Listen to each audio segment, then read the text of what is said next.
दीवाना तुझा मिया तुझा आशिक झालोय गो पाहून आता तुझी काकू दिल घायल झालाय गो सांग लव्ह मॅरेज माझ्याशी घडशील का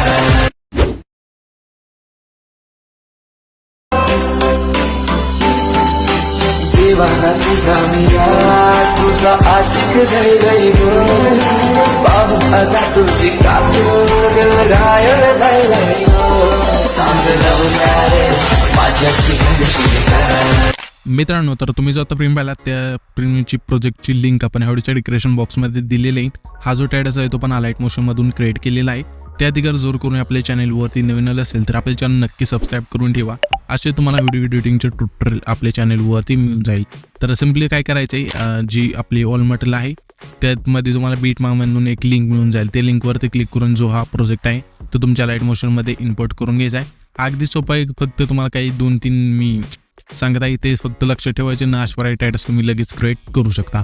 तर पहिल्यांदा तुम्हाला काय करायचं, हा जो प्रोजेक्ट आहे तो ओपन केल्यानंतर तुम्हाला आपण ऑलरेडी सर्व दिलेले ह्यामध्ये काय ॲड करायची गरज नाही.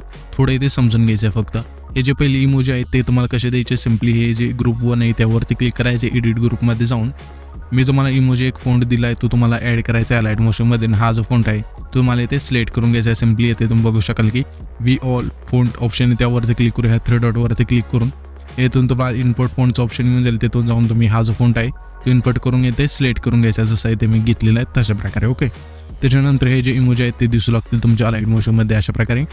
आणि इथून काय करायचं आहे ते तुम्ही बघू शकाल की हे जे टेक्स्ट येत आहे ते तुम्हाला सिम्पली काय करायचं आहे, ते जे ग्रुप आहे त्यावरती क्लिक करायचं, एडिट ग्रुपमध्ये जायचं आहे आणि वरती एक तुम्हाला हे जे लिरिक्स आहे त्याच्यावरती एक ही जी लेअर आहे त्या लेअरवरती क्लिक करायचे. कलर्स ऑप्शनमध्ये जाऊन हा जो ऑप्शन त्यावरती क्लिक करायचं आणि हे जे म्हणजे हे जी इमेज आहे ते आपण ऑल मटेरियलमध्ये दिले आहे. सिम्पली डाउनलोड करून ते सिलेक्ट करून अशा प्रकारे तुमचं जे टेक्स्ट आहे ते दिसू लागेल. एवढं तुम्हाला करायचं आहे.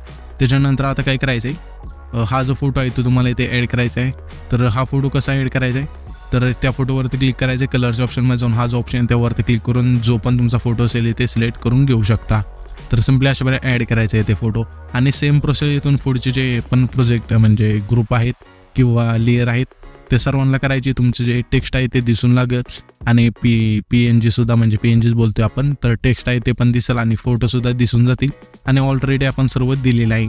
आणि हा जो छोटासा व्हिडिओ आहे तो तुम्हाला कसा वाटला, म्हणजे असंच अजून तुम्हाला प्रोजेक्ट पाहिजे असेल तर कमेंट नक्की करा आणि सांगा ना, असंच आपण आणूया तुमच्यासाठी डायरेक्ट प्रोजेक्ट.